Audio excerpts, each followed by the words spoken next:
Hi, everybody. Welcome to my first Facebook Live. How exciting.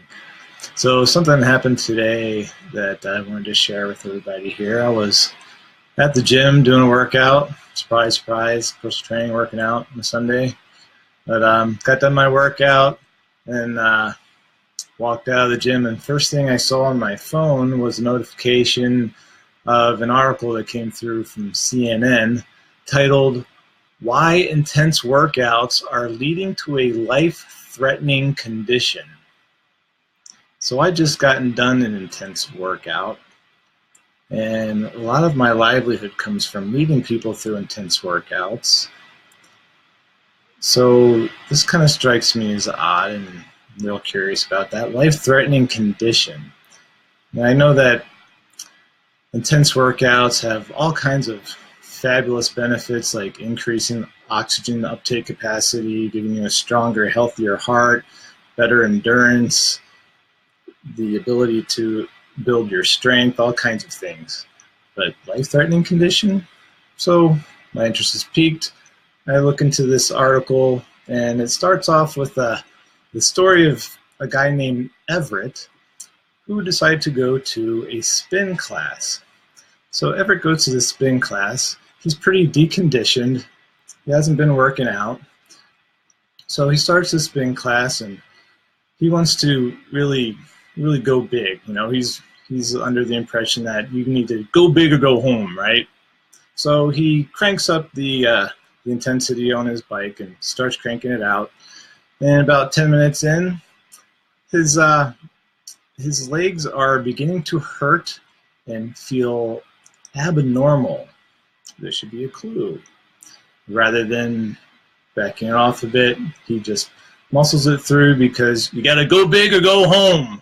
Well, Everett pushed through, got through the workout, and when he went home, he had a big problem. He couldn't sleep that night, had a lot of pain, swelling in his legs, went to the hospital. Come to find out, he had a condition called rhabdomyolysis. And rhabdomyolysis is a syndrome that is brought on by the breaking down of muscle tissue and the release of a protein that acts as a poison to the kidneys. So it can cause one to go into renal failure, have kidney failure, and end up on dialysis. So it's a pretty serious problem. So this happened to Everett, and it's not too surprising when you consider the fact that any kind of muscular trauma can cause this condition. There are other things that can cause it too, like properly prescribed drugs that are overused or not so properly prescribed, alcohol addiction, other things. But it's not so surprising that a spinning class could cause this condition if you are not conditioned for the exercise. So it's a common problem for this to happen, for someone to, well, not so much have this syndrome, but to have problems with oversoreness, things like that.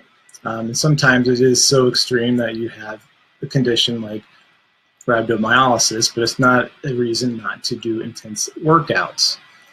If you are not conditioned to do an exercise, or the intensity of those who are doing it in your class, or if you're in any kind of culture where there's, you know, a certain intensity that you're expected to have, if you're not conditioned for that, you need to have the good sense to back things off and not go so intensely.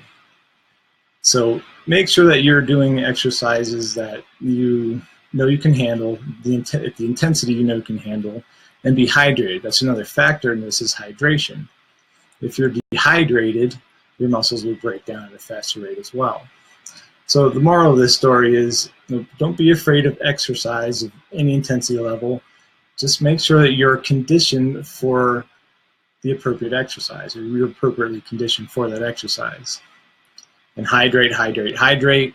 And I've written a little bit more about this for my blog. I'm going to post that shortly, and it's a little bit better put together than this video. So thanks for listening, everybody, watching, and I'll see you later. And how do I turn this off? Oh.